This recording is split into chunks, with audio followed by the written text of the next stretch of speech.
added all the layers, so now it's time to get this party starting. So all the guests are here, and you've all brought some signature drinks, which I think is a great idea to do at a party if you're hosting a party. I'm going to start with yours, Shai. What did you bring us? Okay, so mine is called, y'all ready for this? Yes. The Long Island iced tea. Now, yes, took you guys a while. I like it. Thank you very much. So I actually, sat down and I actually prepared this drink. So I had a lot of fun last night. Might be why I'm a little bit tired today. But I'm going to tell you guys what's in it. So it's half an ounce of vodka, half an ounce of rum, half an ounce of tequila, half an ounce of gin. What? Yes. It is a Long Island. That's what a Long Island iced tea is. Half an ounce of triple sec and a splash of cola.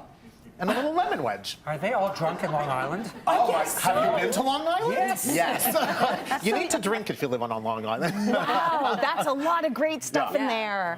Okay, you brought us almost the antithesis. The antithesis of that to the Long drink. Island iced tea, Shai version. I have celery, cucumber, and apple juice. Oh. Yum! Yum! Wait, listen, you can put a sprig of mint in there.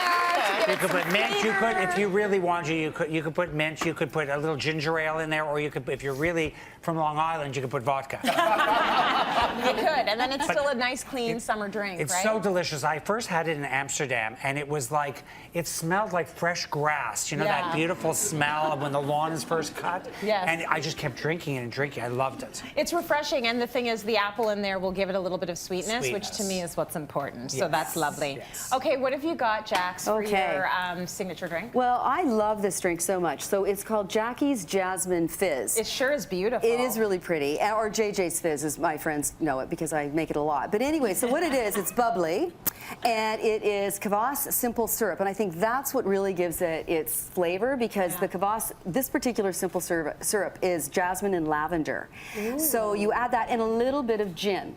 So you shake it up with some ice, put it into a champagne flute or a coupe, and you can put a few blueberries or a little sprig of lavender, as I've done, and it's a really, really lovely, refreshing drink. Yeah, that's gorgeous. Yes. I think that's absolutely beautiful. Hostess gifts are always, host and hostess gifts are a really nice thing to do. We all bring them, but sometimes it gets boring always bringing the bottle of wine, unless of course any of you brought wine. Then it's just fine. But you've all brought a different host gift that you might bring. Let's start with yours, Shai. Yeah, so I mean, I love florals and I love plants and all that kind of stuff, but it's kind of expected. Yes. So I like to bring a terrarium. I mean, I think That's a terrarium. lovely. Right. I mean, it's a beautiful gift. It's something that can last. It's something, can sit on a table, a side table in the entryway. I actually come into a person's home and I place this on their entryway table so that they remember me as they come in and go out. And it's something to really think. Yeah, it's something to think about. I mean, everybody wants to think of me when they come and leave their house. So, yeah. I'm going to throw in something else about that. It's already done. Yes. Because when you bring the flowers, you're sitting there in the kitchen cutting the stems and then finding the vase and filling it up, which, is a first world problem. But I'm just saying, it's nice if you can get right to your guests, and this is ready to go. It's a gift that's ready to do what it needs to do, which is add to your decor. What did you bring for your host? I brought, if you're going for the summer, and you're going to someone's cottage or house, I love this.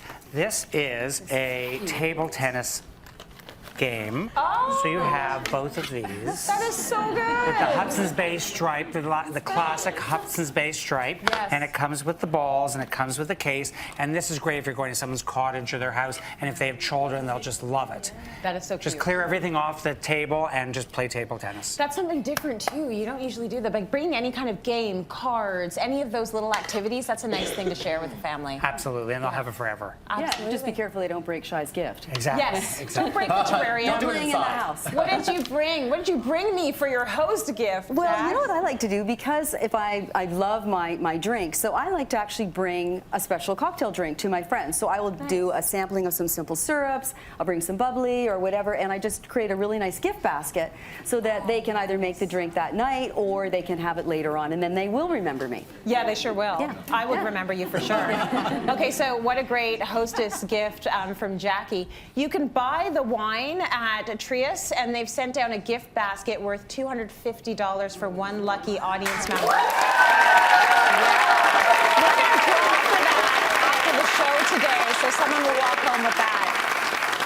You know, when you're having a party, there's a few things you need to think about, and I've learned this the hard way. There's some, you know, you can't violate the noise rules in neighborhoods because people will complain and the cops will show up, sometimes more than once. So we want to talk about being responsible when you host a party. First, I want to talk about keeping the party going. We're all grown-ups, and sometimes you invite people to your place and they don't know each other. And you're busy, so you're trying to fill drinks, you're getting the food, maybe you're on the barbecue. You cannot be the only one that is keeping the conversation going.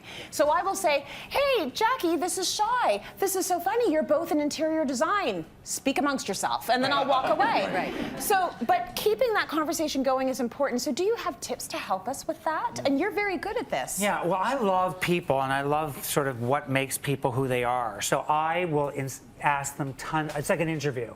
I ask them so many questions because I just find it fascinating. Where did you grow up? Do you have siblings? You know, your parents, things like that. And I'll often have and we'll have these really great conversations, what they do and how they got into it. And many times I'll have these conversations and someone will say, I've never told anybody this. Yeah. I can't believe I'm telling you this. But that is part of being an interested person. You don't want to just talk about yourself. You want to learn about people, but I find it so fascinating, and that really keeps the conversation going, especially if you have a group talking about how you grew up and your first job and your parents, and I think that's what makes it going. I think another thing to keep the party going as well, I think that's a really important point, Brian, is also thinking about who's coming to the party, because you obviously have invited people, so there's different types of people and all different personalities. I tend to look at music as a great unifier. So what I do is I think about the playlist. If I'm super organized before a party, it's not too impromptu, I will ask people ahead of time what their favorite music is, and then I will sort of keep it going and amp it up a little bit at the end. Make sure you turn the music off by 11:30. That's the right thing to do. Yes, that's true.